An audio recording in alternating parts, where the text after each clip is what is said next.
Ministère de l'Éducation nationale. Centre international d'études pédagogiques, DELF, niveau B1 du cadre européen commun de référence pour les langues. Épreuve collective. Compréhension de l'oral. Vous allez entendre 3 documents sonores correspondant à 3 exercices.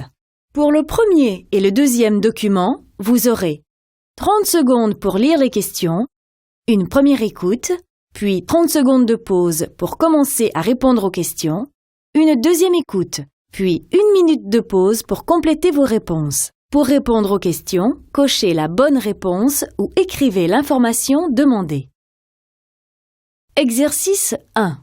Lisez les questions, écoutez le document, puis répondez.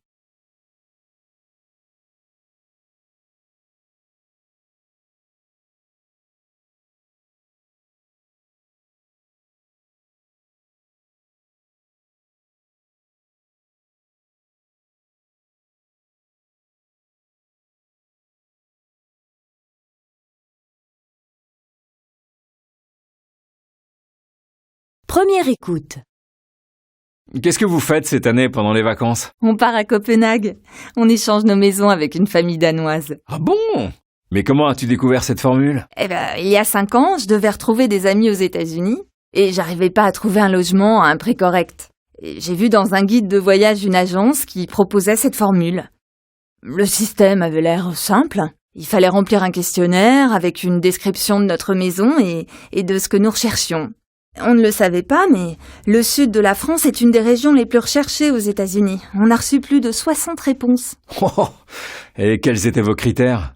Tout d'abord, la langue. Nous recherchions d'abord des personnes qui parlent le français. C'était mieux pour communiquer. Ensuite, bien sûr, l'habitation. Après avoir hésité entre plusieurs maisons, on s'est finalement décidé pour une villa à Beverly Hills. Et on y a passé 1 mois. Votre séjour s'est bien passé? C'était génial. On s'était mis d'accord pour échanger nos voitures, ce qui nous a permis de visiter toute la côte, d'explorer les grands canyons et tous les sites sans avoir à louer une voiture. Et les Américains? Ils ont adoré leur séjour, même si ce que nous avions à leur offrir était moins luxueux. Je crois que c'est avant tout le côté humain qui les intéressait en venant en France et ils n'ont pas été déçus. J'avais prévenu mes voisins et quelques amis de leur arrivée. Ils ont fait connaissance et ils sont très bien entendus. L'année d'après, ils ont même invité mes voisins.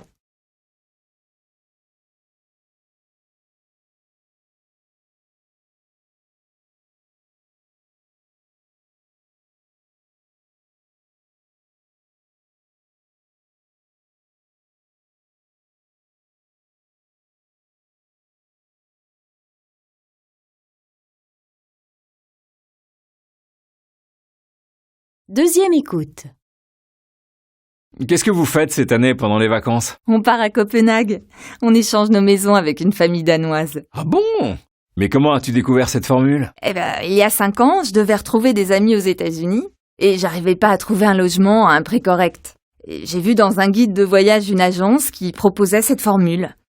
Le système avait l'air simple. Il fallait remplir un questionnaire avec une description de notre maison et de ce que nous recherchions. On ne le savait pas, mais le sud de la France est une des régions les plus recherchées aux États-Unis. On a reçu plus de 60 réponses. Oh, et quels étaient vos critères? Tout d'abord, la langue. Nous recherchions d'abord des personnes qui parlent le français. C'était mieux pour communiquer. Ensuite, bien sûr, l'habitation. Après avoir hésité entre plusieurs maisons, on s'est finalement décidé pour une villa à Beverly Hills. Et on y a passé 1 mois. Votre séjour s'est bien passé? C'était génial. On s'était mis d'accord pour échanger nos voitures, ce qui nous a permis de visiter toute la côte, d'explorer les grands canyons et tous les sites sans avoir à louer une voiture. Et les Américains? Ils ont adoré leur séjour, même si ce que nous avions à leur offrir était moins luxueux. Je crois que c'est avant tout le côté humain qui les intéressait en venant en France et ils n'ont pas été déçus. J'avais prévenu mes voisins et quelques amis de leur arrivée. Ils ont fait connaissance et ils sont très bien entendus. L'année d'après, ils ont même invité mes voisins.